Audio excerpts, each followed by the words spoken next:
ఈరోజు ఈ వీడియోలోని ఒక హెల్దీ జ్యూస్ మీతోని షేర్ చేసుకుంటున్నాను.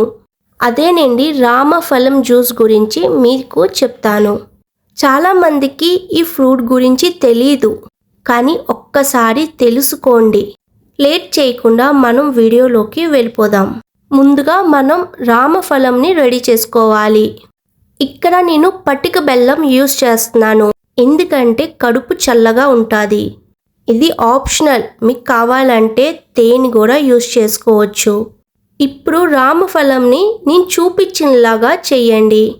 ఈ ఫ్రూట్లోని పిక్కలు ఉంటాయి. మనం పిక్కలన్నీ తీసుకొని నీట్గా ఆ గుజ్జుని ఫస్ట్ రెడీ చేసుకోవాలి.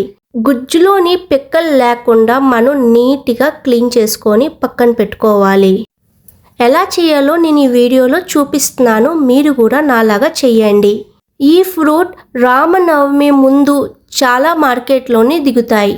చాలామందికి ఈ ఫ్రూట్ గురించి తెలీదు. నిజంగా చెప్తున్నానండి, ఇది చాలా హెల్దీ ఫ్రూట్ అండి. చాలా మందికి డైరెక్ట్గా తినాలనిపించదు, ఎందుకంటే పిక్కలు ఉంటాయి ఎక్కువగా. నచ్చలేని వాళ్ళు నేను చూపించినలాగా జ్యూస్ చేసుకుంటే చాలా ఇష్టంగా తింటారు. చిన్నవాళ్ళ నుంచి పెద్దవాళ్ళ వరకు నేను చూపించినలాగా జ్యూస్ చేయండి, చాలా ఇష్టంగా తాగుతారండి. ఈ ఫ్రూట్ టేస్ట్ కొంచెం పుల్లగా తీయగా ఉంటుంది, చాలా బాగుంటుంది. చూడండి, నేను స్పూన్తోని మొత్తం గుజ్జుని ఒక పక్కన తీసుకుంటున్నాను. గుజ్జు మొత్తం తీసుకొని తర్వాత చేత్తోనే పిక్కలంతా మనం విడివిడిగా చేసుకోవాలి. ఈ ఫ్రూట్ జ్యూస్ చాలా త్వరగా అయిపోతుంది, ఈజీగా కూడా ఉంటుందండి. Step by step process follow అవ్వండి, చాలా టేస్ట్గా చాలా బాగుంటుంది. సమ్మర్లో కూడా మనకి ఈ జ్యూస్ తాగితే చాలా మంచిదండి. చూడండి, ఇప్పుడు నేను చూపించినలాగా చెయ్యండి స్పూన్తోని మొత్తం, అప్పుడే పిక్కలన్నీ నీట్గా అయిపోతాయి. చూడండి, మనకి పైకి మొత్తం పిక్కలు కనిపిస్తున్నాయి.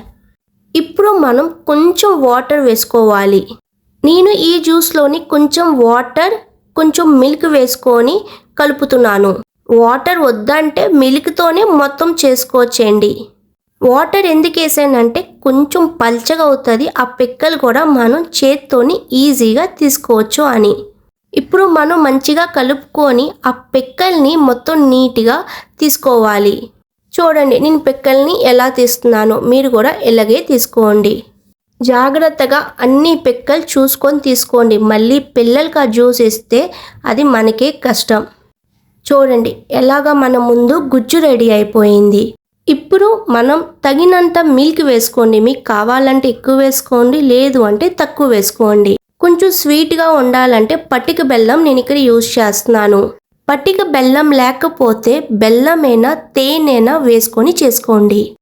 ఇప్పుడు మన ముందు హెల్దీగా రామఫలం జ్యూస్ రెడీ అయిపోయింది.